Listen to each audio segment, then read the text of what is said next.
Welcome to the Coaching Ignited podcast. I'm your host, Alex Povey. It's great to have you here. This show is all about peeling back the curtain on what's going to help you build the fitness business you truly want. And each week we bring on a new guest to share their stories, insights, and strategies so you too can take action and apply what you learn. The podcast is released every Wednesday on all the major platforms, including Spotify and iTunes. So make sure you go give that a subscribe, guys. Now, if you're a personal trainer in a commercial gym with 500 plus members and you want to fast track your income growth and learn how to sign multiple new clients a week, reach out to me personally through Facebook or Instagram and just drop me a private message so we can get the conversation started and see if you could be a good fit for one of our programs. All the links to my social can be found in the show notes so you can connect with me there. Now let's get into this week's episode. Enjoy the show. Hey, what is up, guys? I'm really excited to be sharing this show with you today. None of this was scripted, planned. It was very much recorded on the fly a couple of weeks ago. And we went into some really interesting topics that I didn't think were going to come up. So super grateful to having spent some time with this guest because he's an incredible person. He's doing some amazing things in the coaching space. And we really dive into this concept of self-sabotaging your success and how we can sometimes feel alone in our process and journey of building a business. And I imagine you've been there too in your business, building your fitness business, where sometimes it's not going your way or you're having these self-sabotaging thoughts and behaviors, which is really hindering your success. And it's interesting to hear that a lot of us has been in this same situation. A lot of us have been faced with these obstacles and walls that we needed to climb. And today's guest really goes deep and vulnerable on this topic. So we've got Rubix. Been looking forward to getting this man on the show. He's a pretty intense looking dude. He's the man behind the Coach's Corner, a corner of the internet completely committed to helping passionate people like you turn your gifts, knowledge, experience, and story into a coaching business that actually makes money. He's built multiple coaching businesses, both offline and online, in a wide variety of niches in the business of helping coaches create businesses that predictably generate leads, attract new clients, and most importantly, create true freedom. So there's going to be a ton of links to his social in the show notes. I highly recommend you go check him out on Instagram. He's an awesome dude, great message, great content, shares some really good insights, and he's super passionate about what he does. So without further ado, let's get into this week's episode. All right, so we're live, and I just want to welcome you onto the show, Lucas. I feel like this is going to be a really, really good show.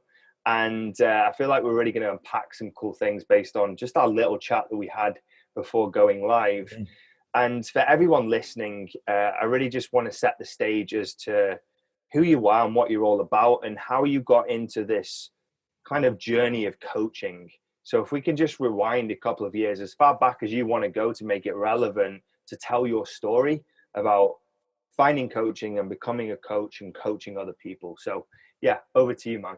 Beautiful. Thanks, man. Right before I get into it, I want to say, A, thank you, and B, I had an idea of what this episode was going to be about. I had some notes, but then just talking to you for those first few minutes, there's just 22 layers deeper than just the surface stuff, which just every cell in my body is, I was already excited and now I'm twice as excited. So thank you. And I think what you're doing, going past the tactics, the strategies, like you were saying, so many people listening to this probably know what to do or they have some of the knowledge, some of the pieces, but man, if we can overcome this stuff that's inside you, you will be amazed at what you can create. It's like everything you start touching turns to gold. And I'm not trying to be, scammy and spammy with it, but there's truth to that. It's like when you can easily overcome obstacles because you are the person who can overcome those obstacles and you stop sabotaging yourself.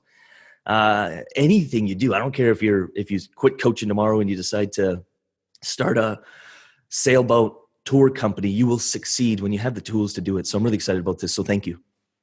Awesome, man. And you said something there which is super interesting, that word sabotage. because I think we can all sabotage ourselves a lot Yeah, of the time. guilty for sure. Like, we're all guilty of it. I've done it. I'm sure you've done it. Like, my business partners have done it. My clients have done it. People listening to this, we're constantly sabotaging ourselves. And I find it's a constant battle and a constant war against yourself. Like, we're Yeah, the biggest enemy, really, aren't we? When it no doubt. comes to life, when it comes to business, when it comes to coaching, when it comes to anything. And I'm in war right now against myself on many levels, and I'm always trying to find ways to overcome or beat myself in the battle. And I'd love to dive into how you cope with some of those things and some of those challenges and that self-sabotage later on in the show. Yeah, But yeah. yeah, let's talk about So cool. your journey Cool. into coaching. Let's Sure. I'll make it fairly quick. There's so many layers to it, but basically, I guess you could say pretty typical story. High school, really didn't like school, didn't like textbooks, didn't like authority, didn't like teachers. Liked them as a human being, but just didn't like the concept that was being taught. same. My parents are, they immigrated from Europe, and I guess they, my dad always instilled something a little bit different of like, the whole brick in the wall thing. I used to listen to Pink Floyd over and over. I'm like, I'm not a brick in the wall. So I'm grateful for that. That being said, when you don't follow the status quo, when you don't go to college and everyone else is doing it, you can really doubt yourself, second guess yourself, even in relationships. My early relationships, they'd have degrees or they'd have this and that, and I didn't. And I just felt sort of like I made a story around myself of, well, maybe I'm just a laborer. Maybe I'll just use my body. So I remember looking like, what is the highest paying job I can get with just a high school diploma? And that was on the oil rigs. So I, hustled my way into that industry, and I worked on the oil rigs, drilling for oil in northern Alberta, northern BC, northern Canada for 5 or 6 years. And although the money was great, the money was awesome. I don't know. I mean, I think everyone in their 20s has this, they want to accomplish something, but they just don't know what it is. So there was that internal struggle, internal battle of, I'm doing this and I'm making the money. 120, 140 grand a year as a 20-year-old is great. Drive whatever I want, buy whatever toys, motorcycles. But it was fairly empty. And I think at around 24, 25, I had to make a decision. And one more thing on this is, I think all the people around me, because I'm huge on my environment nowadays, all the people around me were great people. Like, I still talk to some of them, but they were the typical, I'll just do this until I retire, until I, the system will take care of me. And I think one of my big moments where I was like, wait, this is not making sense, is I'd look at the 40, the 50-year-olds who've been doing this for 30 years, broken families, cheating on their wives, at the strip clubs, and like we just live in small little towns. And as a 20-year-old from a small town, I was so naive until I started seeing the drugs and what was happening. And I was like, this just doesn't feel right. I was raised better than this. And then I think at around 25, there was a guy named Bob. Literally, his name was Bob. And he was always telling me, trying to mentor me, like, hey, just stay in this, like, you'll retire. He was 1 or 2 years from retiring. Hated pretty much his entire life. But he's like, when I retire, they just bought a place on Vancouver Island, and they were going to retire, him and his wife. And then he died suddenly of a heart attack. And I was like, hey, am I going to take advice from all of these guys telling me this one thing to wait till I'm 50 or 60, or am I going to figure it out? And one layer deeper than that, there was some, I wouldn't call it mental health, but it was definitely a depression I was slipping into that I wasn't fully aware of, because I didn't know any better. I just thought maybe that's how life is, and you deal with these feelings and you bottle it up. A lot of prescription medication kind of came at the end of my career, so I was kind of coping through that, just making poor choices. And the final straw, the final moment was I bought a place in Vancouver. Everyone around me, my family, my mom, my dad, friends are just like, you are so successful. Look at you go. You're 25 and you just bought a place. You got 2 cars. You got 2 motorcycles. You're doing so well. And every time I heard that, it was just more and more painful, because I knew I wasn't. It looked great, but I was not happy. And then the final straw came after I bought my place. Pretty much 2 or 3 weeks into it, it was still unfurnished. I just had a bed, and really no one around me, because everyone was from Alberta. I didn't really have that many friends in Vancouver. And I took just a few too many Percocets. A little bit too much alcohol mixed with it, and probably 2 or 3 in the morning. I had a Mossberg 12 gauge shotgun. Grabbed it, loaded it, pointed at the head, and I sat there. I don't know. It felt like hours, but it was probably just 5-10 minutes. And the interesting thing about it was the whole time, like my head, or like the one voice in my head was telling me that it's like the body was doing it. Like I was going through the motions and I didn't want to. So I sort of explained it like, and this is going to sound really weird, but it was like, it's like something was controlling me, being like, dude, do it, do it, do it. And I'm just like, no, no, no, no, no. Obviously I'm here, so I didn't. But I remember at that moment just thinking about, A, my mom, she'd have to bury a son with no head. That'd be kind of weird. 2, you can do this and just take the easy way out. Or 3, like, dude, something has to change. At 25 years old, this is not normal. This is not what 25-year-olds do. Figure it out. So woke up the next day, and this is going to sound extra strange, but I think for once in my life, like I actually felt. I think I bottled up so many feelings that I literally just felt. I remember going for a walk. Like I could feel the sun. This is going to sound so weird. I always explain, like I could feel the sun. I could see the little butterflies. There was art on this wall that I was like, this is actually beautiful art. I've never seen this before. It's like my eyes were opened. My heart was open. And maybe through the trauma of that experience, just something shifted in me. And I knew that, okay, wait, there's actually more. So I quit my job. I was completely over leveraged. The bank gave me my house for 5% down. I had 2 vehicles with 0 down. I had motorcycles with 0 down. I was completely over leveraged, probably $8,000 or $9,000 a month just to pay things, like just to continue my lifestyle. I went to $0 really quick. Didn't work for 1 year as I tried to find myself, really dove into personal development. Eventually I had to sell the place to cover off the debt. Both cars went, both motorcycles went. I literally had nothing, but I felt like I had everything. I was literally happy for the first time in my life with very little. And I realized that the material stuff is great, but that's going to come after I figure out this thing, this body, this brain, this mind, this soul. And I got into coaching through that is I kind of got on a really strict fitness routine, quit smoking, quit drugs, like just super clean for about a year, big body transformation, big mindset, just people seeing the change. And naturally I started attracting people saying, could you help me with my body was the first thing that I did. Didn't really know much, got the most basic certification you could get. It was like a 2-week course. And I was like, I'll try this. Started charging for it, built a business around that, took that business online. And ever since then, it's kind of been an upward thing of how can I help people avoid just a lot of the things that the pain, like how do we feel the pain, but move away from it, moves towards something better. So back in the day, it was fitness, turned into the mindset. And now obviously it's sales and marketing because I love all of it, but I think it's all a holistic kind of approach is you can learn how to build a funnel easy. It's Google it. You can learn how to write copy, Google it. There's a $49 course on it that I'm sure is great. Go hire Alex. You can do all this, but if you're missing those key components, it ain't going to work, or at least it won't work for very long. I just want to say, first of all, that I'm grateful that you're still here. Yeah, me too. Otherwise, you wouldn't be doing this, and you wouldn't be doing what you're doing, and you wouldn't be having the impact that you're having. Like and it's just a pain cycle. Like if that would have happened, then what kind of trauma does that cause for the family? Oh yeah. And so yeah, I love kind of the mission you chatted about it earlier that you're on of in the UK of helping men through that. And raising money for it. If anyone's listening to it and there's links to raise money for it, I don't know if you share anything, but I suggest that it is just I was so ashamed of it for so long. I literally just started sharing this maybe 6 months ago. I was on a podcast and something just told me to share it and just actually open up for it. And the host said the same thing. He was like, I was there too. And when I started talking about it, I realized how many people actually have gone through it or have come close, and especially in their mid-20s. So it's a topic that needs to be talked about, I guess. Yeah, 100%. Like, I'm so glad that you're now leading with the truth, because that's what people need to hear.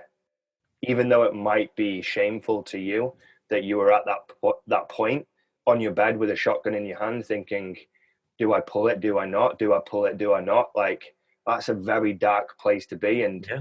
I can't even comprehend how that would feel, because I've not been to that level. And so it's hard for me to empathize with what you went through, but I imagine it was very, very tough. But also what I imagine is tough is openly sharing that. But just by you sharing it alone, and I'm so fucking glad you did, because people listening to this show, there could be maybe 10% of people listening to this show who maybe not be that low, but are experiencing things where life is crumbling, or things are not going their way, or their business is not growing the way they want it to. Or I was speaking to a personal trainer last year, and his business wasn't growing. His partner left him. Everything was Yeah. crumbling, and he just felt helpless, Yeah. right? And there's so many people that are going through that.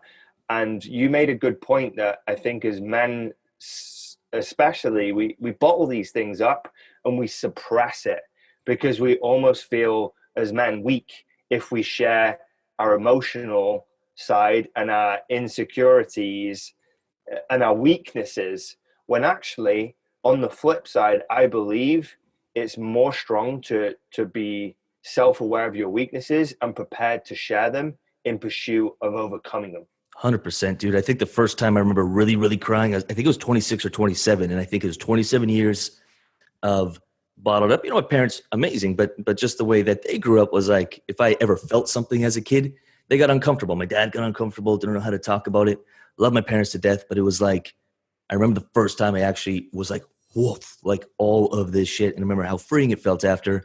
And then I went on a journey of how do you do it without having to bottle it up? How do you, in a healthy way, express yourself and still be? I mean, I love stoicism. That's one of my core philosophies. So how do you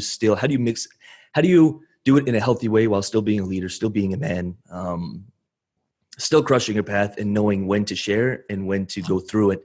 And so it's a fun journey that I think that I'm grateful for. So yeah. Do you read the Daily Stoic? I have, yep. You've read it, yeah. I've read that book as well. Very, very interesting. The principles in that. I'm an advocate of it. It's the terminology and the way it's written is sometimes hard to wrap your head around. It's like, yeah. You've got to think when you're reading it to really get it. Anyone listening will know if you've read it. Yeah. Ryan Holiday is a Holiday. great way of doing it. And The Obstacle is the way, I think, is one of the simplest books to comprehend the philosophy. It's not a cult. It's not weird, but I think every man and woman, I guess I'll expand it to everyone. I think everyone should read it to understand it. I think Stoicism has got this bad rap of like, well, you just don't feel. You're like Arnold Schwarzenegger in the characters in his movies. You just don't feel, you do.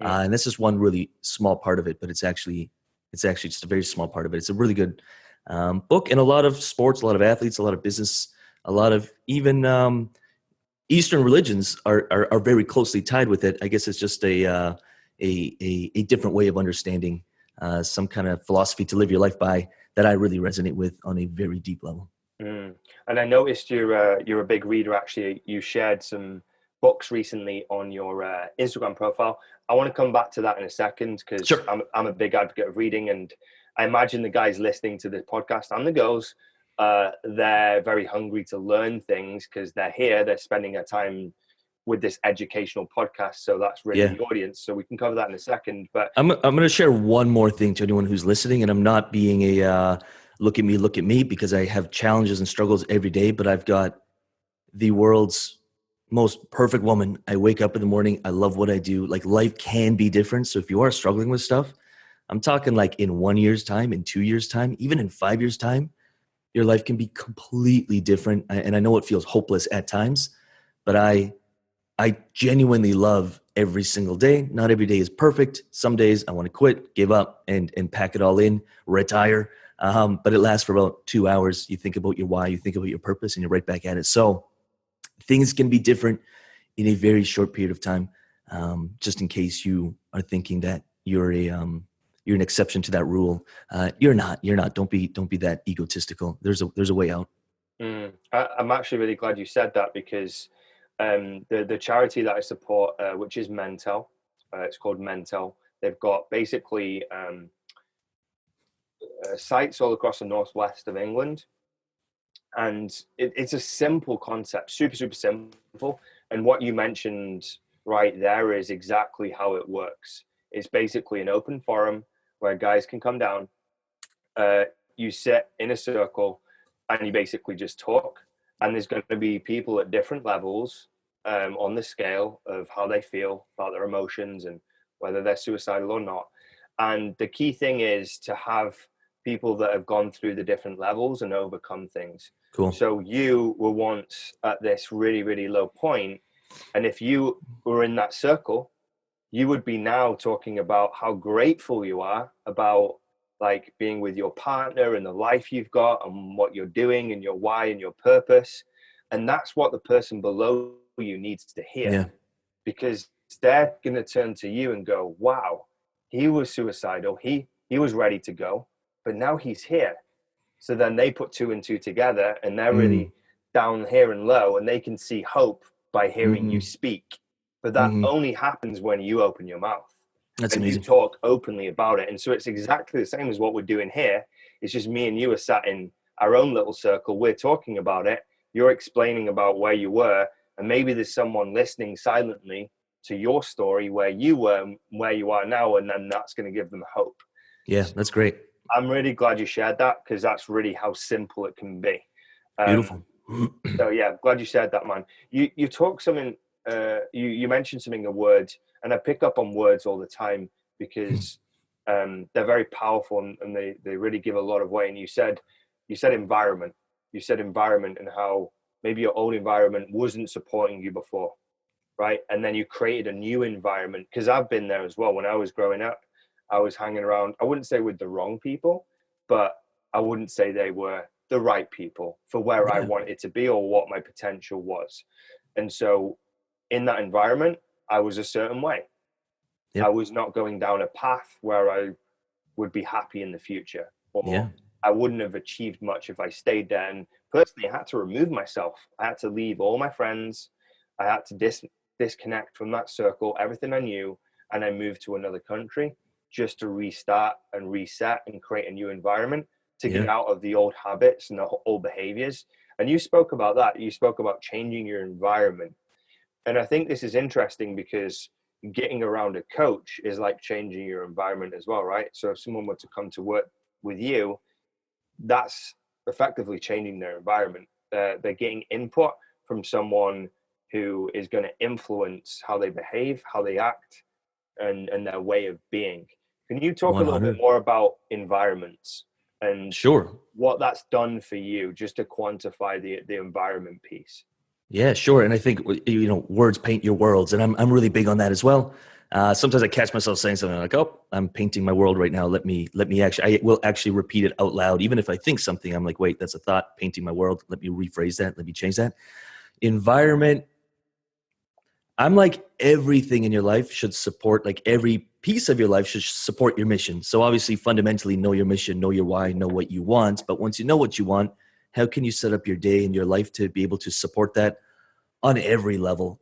So even from your workspace and the things around you and the things that inspire you, I don't need, much is I'm fairly content with very simple things. But one thing that I know really inspires me is a beautiful view. And I will pay ridiculous amounts of money to have an office or have a house or have a place where I wake up and I have a view of the city. I need to see the ocean because it supports. Now, back in the day, I couldn't, but I knew one day when I can, anything I can do to support my environment, to support my mission, to support my creativity, I'll do.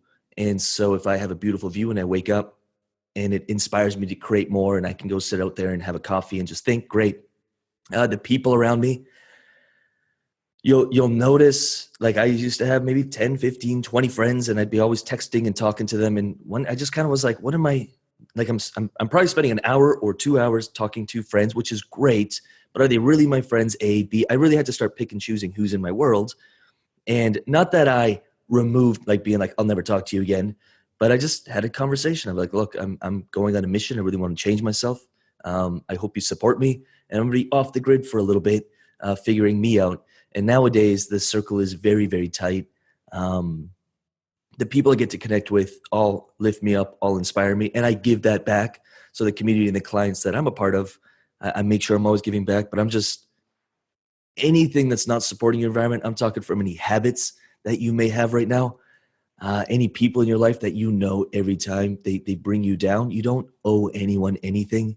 There's healthy ways to do this, to detach yourself or to take a break. If you're in a relationship that doesn't support you, I know it's terrifying to let go of things because there's a period of like, oh my God, well, possible loneliness or like, what's that going to look like? And will I ever have friends again? Or will I ever? You will. But I think, I mean, I've been in relationships that would literally, I used to be an actor. So I'd have a big audition. One time I got booked for a role. And then that night, it was just always fighting and it was always just a mess. I take responsibility for it too. But it was always bringing me down. And finally, I was just like, from now on, anything that brings me down, I'll have a conversation. But if people aren't willing to work with me on that, to support me, then it's very easy for me to cut them out of my life. And yeah, so your environment, absolutely everything around you should fuel your mission once you know your mission. The one with the people, I love that you described actually like your physical environment, the views and the water, and Vancouver, obviously being over there, you're blessed with so much of the outdoors and nature, and it's just a beautiful place, which I'm yet to come to, but I cannot wait until I do. We'll do something. Yeah, man, I cannot wait for that. But in terms of the people piece, I think people know the people piece is important. So like having the right people, the right relationships, and I'll be vulnerable for a second. I've struggled with that piece myself when it comes to like relationships, like a romantic relationship, because I'm very mindful of a couple of things, and I don't want to come across as selfish, but I would just call it focused. So I like to reframe it from being selfish to focus, because people could look from the outside and go, you're just focused on, or you're just selfish. You just want to work. And I'm like, no, I'm just focused on what I want to do and what I want to achieve. And so for me, I've really struggled myself with like, just like settling with someone. And that word, I think, is quite paramount, right? When I say that word and we're talking about words, I don't just want to just like be with someone for the sake of being with someone. I want to be with someone because I genuinely want to be with them. They enrich my life. They support me. I can support them. They're my biggest fan. They understand that I'm on this mission, on this focus to build this business, to impact people, to help my clients, to give to charity, to reverse suicide. And I don't know. I've not found her. I've not found her. And there's been people that have come along that could have been a good fit, but then it just never transpired. And I don't know whether that's a personal thing that I have to work on, or whether I can just be at peace knowing that it will come if I just continue being who I am and being authentic, because I don't want to fake it. I don't just want to like conform and settle and you need to get married and have kids if it's not in line with my vision and my goals. So I'm in this kind of like catch-22 right now. And I've been there for a while, and I wouldn't say I'm unhappy about it, but I'm also mindful about not just being with someone for the sake of being with someone, because it's like what you're supposed to do. One of the biggest things that changed for me was I got super clear on everything I would want in someone. I'm talking specificity that is almost on the verge of insanity, but just this is exactly the things that would have been important to me, the values, the direction. And the second I did that, it was probably about 2 weeks later that it just happened. And then I remember reviewing that list a week later and I'm like, So just like we do in our business, how many clients, how much money, what kind of revenue streams, what kind of programs, what kind of clients, sometimes I think doing that in every area of your life is really powerful. And you can call it the law of attraction or anything else you want, but I just think it's your awareness and your radar is on the whole time. And it happened. And a lot of people share that story the same. So I remember getting specific, like I do with my business on the partner. And that goes with like, what kind of leads do you want? What kind of clients do you want? What kind of business do you want? I think it's all one and the same. And when you get clear on it, you can create it. I don't disagree at all. Anyone that listens to this will know that I'm very big on the mindset and quantum physics and frequency, right? Which you just mentioned. People call it the law of attraction. But effectively, the science is it's quantum physics with quantum Mm-hmm. particles. Everything's connected, and Mm-hmm. what you talked about, like attention and focus, that's just triggering the reticular activating system Mm-hmm. to go. That's important. Look out for it. I want it. 100%. Love that. And I totally agree. Dialing it in, I'm going to be open again. I've tried dialing that area in. I dial everything in. I dial how my body looks, how my bank account looks, how my business looks, how the charity looks, how everything looks. And Mm-hmm. I've tried dialing that in, but I've still not hit it. So Mm-hmm. I've still Mm-hmm. not hit the frequency where it's like attracted it. Mm-hmm. So it's like, I suppose I just keep crystallizing it, going over it over and over again, and then the actions will be consistent with that Agreed. version of me or that thing that I want to attract. Eventually, it's just a Agreed. case of time hasn't caught up yet. That's kind of where I have my peace to a degree, where I'm like, I ain't concerned because I know to a degree exactly what I want. It's just time hasn't caught up yet and it's not happened. But I did have a thought. This podcast is going down a weird direction, isn't it?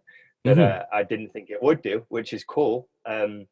But when you wrote your list of like, this is what I want specifically, when you were writing it, did you feel like you could be ruling other people out that you might potentially meet who could equally fulfill you in the way you want it to feel because you were getting so specific on one type of person? Yeah, I think that Like you goes would with, miss opportunity I by think that's the doing that. fear of, like, even when we work with a client and you're like, great, let's dial in your ideal client, or who would you like to work with, and what kind of niche do you want to enter, and what kind of message do you want to put out there. And, there's a massive fear of, well, if I get too specific, I'm going to rule out all these other people. And I think it's a scarcity mindset. Yes, you're ruling a lot of people out, but you're making room for what you actually want, whether that's in your business, in your relationship, in your life. It's all one and the same. So these tactics are great for absolutely anything else. But yeah, and through doing that, I was on the tail end of a relationship that was completely, I actually went down south to this, basically a 10-day intense kind of personal development, spiritual development seminar type of workshop for basically 10 days.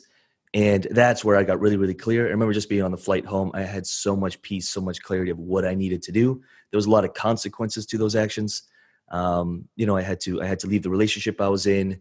That meant finding a new place. I was really busy in the business at that point. So I'm juggling 22 things. But I remember through it all, everyone is like, how are you not sad? I remember it just being like, how are you still working every day? And I had so much peace of like, I know what I need to do and I know it's going to work out. And it literally, the second I made that decision, things just started lining up in a perfect, beautiful way of like the perfect apartment came to me.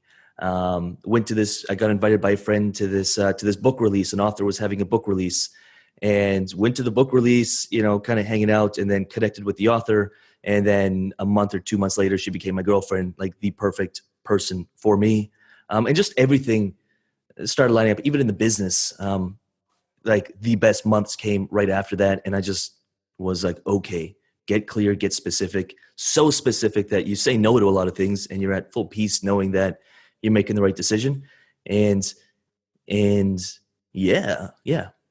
That's interesting. And you mentioned the event actually. I'd be interested to know, did you do a lot of breath work and meditation at that event? Massive amount. I knew you were going to say that because you Mm-hmm. said clarity and you said Mm-hmm. peace and you said you could Mm-hmm. see things clearly. Mm-hmm. And this is an interesting thing because it kind of feeds into the quantum side of things when you're trying to dial in a frequency. Because I hadn't done much breath work or meditation much this year. I did a Mm-hmm. huge 2-hour session pre-Christmas Mm-hmm. and decluttered everything. And I had like ultimate clarity. And I was Mm-hmm. like, I know exactly what I need to do. Pretty much Mm-hmm. how you probably Yes. felt coming off the back of that event. Then Christmas came around, loads of goals, loads of plans, loads of things for 2020 started manifesting. Then I'm working for the first couple of weeks and I get to clutter stage again, which was Great. 2 days ago. So I've just added loads of clutter, loads of noise. My frequencies are getting scrambled. Mm-hmm. I can't hear my frequencies anymore, the things that are Mm-hmm. important, like you said. And so I started seeing this guy, Craig, who does breath work, meditation, and does these big rituals. He actually comes to my offices here in WeWork, where every Wednesday he does like a breath work exercise. And I was like, I need to go and see Craig, man. I need to see him because I need to declutter. Great. I go straight up to there. We do 45 minutes of like different breath work and intense breathing. I come out and I'm like, boom, Great. clarity again, room for the frequencies. Good. And it and the breath work and the meditation is pretty much just like creating that gap you need from all the fucking noise, which is the messages, the emails, the podcasts, the content, and just allowing you to see. I almost imagine it now. Do you know, like, I think it was Jesus when he walks to the water and the water just parts. I feel like that's what it's like when you do the breath work and meditation. It gives you that clarity. Yep. And I just think clarity is so underrated when it comes to business and life.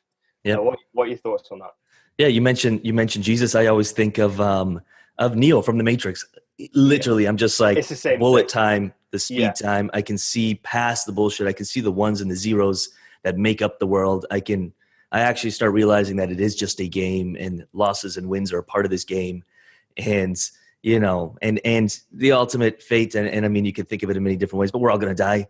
That's a definite, at least our bodies, and then whatever else you believe or whatever else you want to tap into, that's cool. But this reality, at least in my opinion, this reality, this place you live in, this business you're growing, these people you know, they will no longer be here, at least in this form.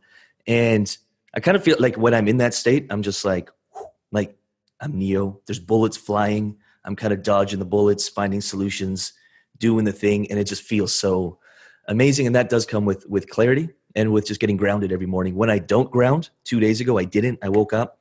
I think I woke up at 3:30 and I couldn't sleep. So I just went straight to work. We're revamping one of our programs, went straight to work. And by 11, I'm short with everyone around me, short with the girlfriend, short with the team, not my best self.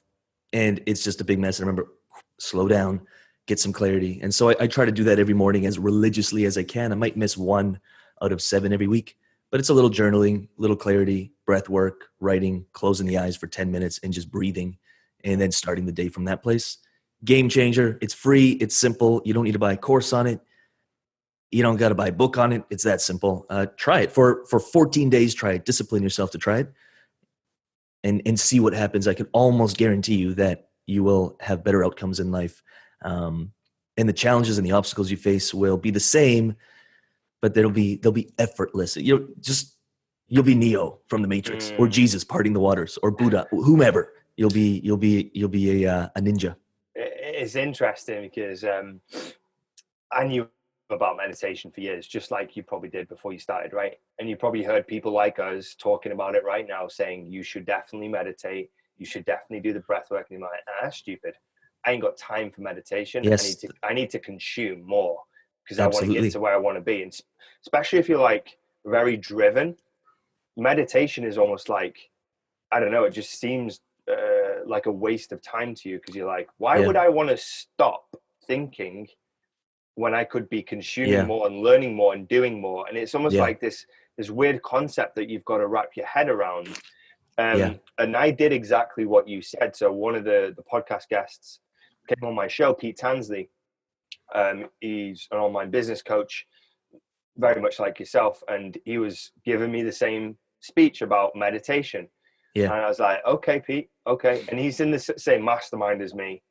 And I respect him highly. He's crushing it. He's probably, I don't know what he's doing now, 100K a month.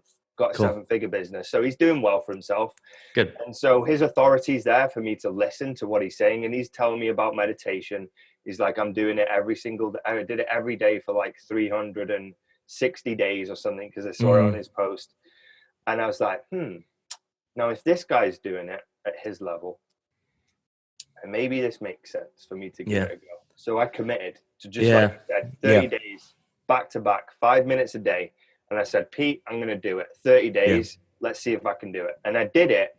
And first it was difficult. It was like, I don't like to Mm-hmm. stop thinking. Like, why would I want to switch off? And then after about 5 or 6 days, I was like, ooh, I'm actually enjoying the silence of not Yeah. thinking and not hearing all this fucking noise. Yeah. And Yeah. then once I got to the end of 30 days, I was like, I want to do more than just 5 minutes. I want to do Yeah. 10. I want to do Yeah. 15. And then you kind of get addicted to it, because then you Yeah. realize it unlocks the clarity you need to do what you want. And it's interesting you mentioned the Matrix, because I'd say that's pretty much about quantum physics. Absolutely. Absolutely. If you read a lot of the lessons or into it, it is very much about like believing before it's actually there, and seeing things clearly and believing you're the one.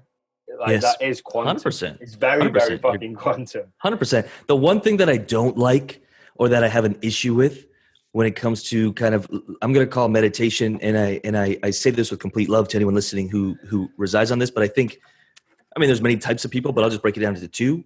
Mm-hmm. The ones who are, I've been in many different spiritual communities. I am aggressive by nature. I know what I want. I get it. I can work. And probably much like you, I'll go after it until I die, and I'm committed, and you can't tell me no, and I'm stubborn. And so meditation for me is, we would call it meditation, just taking space, even for 5 minutes, is extremely important, because I'm predisposed to taking action and to crushing, to killing, to being a lion. Like I resonate with that kind of stuff. But a lot of the people in my early days were on the other side telling me, slow down, meditate, breathe. But the results they were getting for their life weren't the results I wanted. They were all complaining about money. They were all kind of living in this surface thing, a lot of passive aggressiveness within it. And they were all telling me, slow down. And so I remember in the early days, I was like, well, obviously I don't want that. So let me go crush, let me go kill. And although the material things, I achieved all my goals, I didn't understand fulfillment. And it's something I'm still always working on, feeling fulfilled, whether I'm accomplishing or not. And so later on in my life, I started meeting extremely accomplished people who were using meditation as a tool to slow down. And so I think there's just this, at least a pattern I see in a lot of the clients that we work with that are maybe more spiritually, on the spiritual side, or the slow down kind of side, on the breathe kind of side, is they're not manifesting physical results because they're not taking the actions. So to those people who meditate 2 hours a day, I'm like, yo, for a week, let's just try doing it for 5 minutes and then take massive action. Kind of like a gym. I was just reading The Alter Ego Effect by Herman, Todd Herman. And he was like, it was just he works with very high level athletes and accomplished business people and people crushing goals and making it happen. And he creates space in their life for clarity.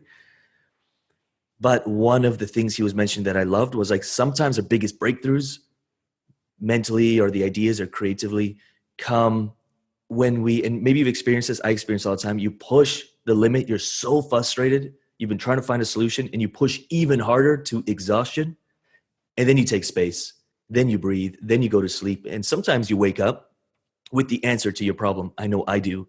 But what I notice a lot, at least in this day and age, is people get a little frustrated and they go into, okay, well, I need clarity, I need to breathe, I need space.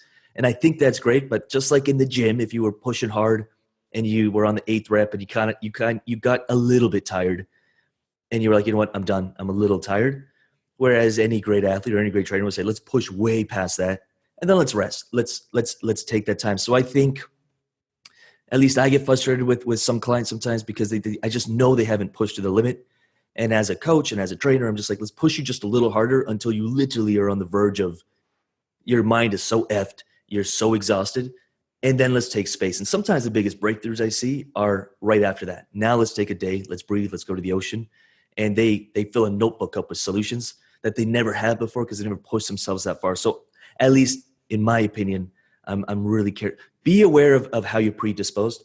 And if you know you're not taking the action you need, if you know you're not pushing hard enough, maybe try that for a week, and earn those breaks. And if you're like me, who's always pushing and you're just exhausted and you're not feeling fulfilled, then let's go the other way and like take an hour or two, because you can get stuff done, but let's take some space and see what's in there, if that makes sense.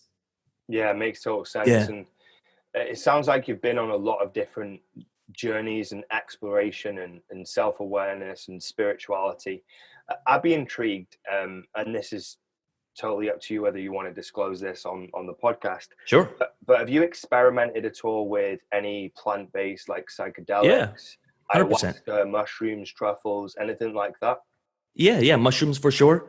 One really funny thing I did, because actually in Kamloops I used to do a lot of mushrooms, but that was for escaping or just for having a good time. And then later on, probably about a year ago, started kind of microdosing and started experimenting with these kind of things for creative breakthroughs. And I had some of my biggest creative breakthroughs through experimenting with that stuff. This time not to escape, but to get into that other realm. But one really funny thing was through that 10-day kind of workshop / thing I did down south, the same effects of these kind of mind-altering like plant-based substances I experienced on a deeper level, on a higher level than I ever did actually taking them. And it was explained in a really cool way of like, we can tap into that. These plants and these medicines help us get there faster, but with the right setup and with the right thing, you can achieve the same feel. So I had like out-of-body experiences. I had all this crazy stuff happen without taking drugs were completely not allowed for the 10 days, but I experienced depths of self-awareness and of like insane things happening to the body, from hot to cold to shivers to sweats to out-of-body experiences. Like there was some crazy stuff that happened. You would think from the outside that these people are all on acid right now. No one was, but it was a really cool thing that opened my eyes up to it's a quick way to that. And I think everyone should with professional help experiment with that for the most part, but you can experience it without relying on it, which was really cool to me to experience that. It was really cool. That's super interesting, because I'm going to do some exploration myself this year. Only like at a microdosing level, I imagine. Because anyone that listening to this, you're probably thinking, who are these crazy fuckers chatting about? Yeah. It's a weird topic. It's a bit taboo, but Steve Jobs, Apple, absolutely. He used to take acid to come up with some of the best ideas that you know, and how you're probably listening to this podcast. What's the intention? What's the intention behind doing it? That's it. It's not about escapism, for me anyway, because I've done all that when I was a kid. I've taken all the narcotics that you can take, and I've used and abused those, and it was cool. And that is not where I'm at right now. It's about wellness. It's about health. It's about nutrition. It's about opening the mind. And I'm conscious that these things are gateways to create new ideas or new perspectives, or basically tackle any traumas or emotions, things that are just buried in there that need addressing to allow you to move forward faster with more ferocity, which is what I'm interested about. It's kind of like Limitless, that pill. 100%. It's a very similar concept with narcotics and plant-based psychedelics. I'm aware that you've got a team meeting in T-10. Let's wrap things up in terms of this show. We've been into some interesting topics around the mindset, and it's cool because that's really your jam in terms of what you do with your clients to a degree. So I'd like to end on a note where we can give maybe a piece of advice for anyone, no matter what type of coach, whether they're a personal trainer, fit pro, nutritionist, life coach. And we're not really talking strategies and tactics here, are we? We're talking about mindset, and how you carry yourself and how you see the world and self-awareness. So keeping it in line with that, what kind of advice would you give to anyone going through a journey of building their business from that standpoint? Great. Okay, let's try this. So everyone is so concerned. Probably you too. I get messages all day long. Like, can you look at my funnel? How is my funnel? What's my funnel like? Funnel. How do I get more leads? Am I pricing? Am I doing all this? That's like, for the most part, that's the easy work. I can give you a definite 3 strategies you can too on do this to get that result. Let's break down the problem. Let's find what you want and let's break it down. But even when it's handed to you, like, here is the plan. People pay $5,000, $10,000 to enter a room and get a plan for something, but then they don't execute on it. And I was really frustrated for a long time with my clients, because I'm like, I'm giving you everything. I'm emailing you at 10 at night. I want this so bad for you. But they had everything they need to make it happen, wouldn't do it. And so then I started, okay, well, maybe I just need to be more of a cheerleader. Do it. Like, just do it anyways. Probably 3 years ago, that was the advice I was always given. If you don't feel like it, do it. If you don't feel like it, do it. And that would get short-term results with clients. They'd do it, but then they'd fade off. Sometimes the relationship would be skewed because now they think I'm yelling at them or that I'm an asshole, and I really just want their best. Like, work for it. So that tactic didn't work. And then I really started diving into it of like, why are some of the clients, and I'd interview the ones who hit 40K or 30K. And I'm just like, why did you do well? And their sense of purpose, their why, their reason for getting up in the morning. You know, some had kids, they had to make this happen. And they were so clear when I asked them, why are you doing this? They knew right away. And the ones who were failing, why are you doing this? Their answers were so surfacey. And so now I don't let anyone enter our programs, or when they do, this is the first thing they do is they get so crystal clear until they're vibrating, they're shaking. They're just like, this is what we write that down. We put it like tattoo it on your eyeball, put it in your wallet, put it on your desk, put it on the wall, write it every single morning in your journal. Why are you doing this? There could be selfish reasons. There could be, reasons for helping the world, serving the world. There could be reasons for your family. Could be reasons because you've gone through something, some kind of trauma, and you want to make sure you help avoid it. It could be all of them. But what makes you light up, that'll change in the future. But right now, what makes you light up? And if that's a selfish reason of proving your dad wrong or proving people wrong, and it really lights you up right now, I'm not one to judge that. And then once you move through that phase and you feel yourself like, oh, I don't have any motivation because I proved these people wrong. That was my first motivation. Don't stay there. What's the next thing? What's the next thing? And so I think with that said, the biggest advice or tool would be really get clear on, your vision, your mission, your why. Why are you doing this? Because if you don't have that, every challenge just seems impossible. Everything is just twice or 5 times or 10 times harder, and you're more likely to quit. So just from the data, I think we did like 250 coaches, basically interviewing them or watching them with our clients we've worked with the last few years. The ones who killed it, their why, their mission, their purpose, their vision, strong, powerful. We just worked with one client who literally I was trying to hold it together as we were doing the vision mission exercise. I was trying to hold it together because it was so big. And I was like, damn, I'm thinking small. This is huge. This is massive. And I can feel you doing it. And he will do whatever it takes to execute on that because it's so powerful. And then we work with some who give me the next tactic, give me the next strategy. And I'm just like, let's slow down. Like, why are you doing this? And so I'd say if you don't know right now, or if you think you know, take the rest of the day off because doing anything is probably not worth doing, and just fill up a notebook and try to get clear. Google, YouTube, grab anything you can on defining your why, defining your vision, defining your mission. I've got a lot of resources on that, but whomever you relate to, like, use it, get clear on it. And again, quantum, get in state, get in vibration, get in frequency, and then try executing on what Alex teaches you, and you'll get 10x results. Oof, I love that. You're so quantum, man. You're literally so quantum. The way you described it at the start about getting your clients to vibrate, use the word vibrate, which is a quantum term, right? Vibrating the right frequency, but knowing what frequency you want, which is why. Simon Sinek start with why. Right. And this would be a good place for people to maybe get a resource from you to map this out. Have you got anything that we can direct people to? Well, I actually have, it's called Infinite. The podcast releases early next month, and its sole purpose, I don't even really have a business plan around this. I just know it's needed. It's a podcast. It comes out every week. There's an episode every week. It's going to be I want people booking an hour off.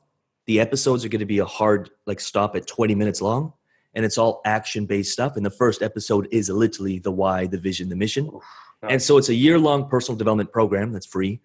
There's an episode that comes out every week, and I just ask people, put an hour aside. The episode is 20 minutes long, and then for 40 minutes, go wherever you have to go to not have technology around you, and do the work. Whether you agree with what I say in the episode, awesome, you can write about that. If you don't, then find your own way of stating and doing it. But it's really taking an hour aside, 20 minutes long each episode, 40 minutes of doing the work, and literally the first episode that drops probably early next week. I'm off to Mexico for 3 weeks to just get in frequency to launch this thing. So I'm going down to the beach house, and I'm just working from there just for this podcast. Tune into that if you relate to it. I'll send you some links when it releases, and it's all about that stuff. And the reason it's created is because I really want it for my clients. So anyone we're working with, it's also going to be an extra resource for them. But I thought, why not share it with the world? give it out for free, and give a year-long personal development program that you can tune into, tap into, and use once a week as a bit of a resource. That's a very cool concept. I absolutely love that, and can tell that you're coming from a place of service and wanting to really help, which is exactly why you're so successful at what you do, which is great to see. Can you just give us the name of that again? And then we'll put some links in the show notes. It's going to be called Infinite. Yeah. Unleashing Your Fullest Potential, but it's called Infinite. It'll probably be out. It was supposed to be out on the 26th, but we're backlogged with some more important projects. So probably on the 5th or the 8th of February, it'll be out, and it'll be on all major platforms. I want to thank you with one thing you said too, because I never actually thought of this. You talked about quantum, and you're so quantum, and I never really thought of it that way. But right after I quit the rigs, I got obsessed with quantum physics. So what's this guy's name? Like Miki Pichu, I think, or what's that guy's name? He's a Japanese scientist, got me into it.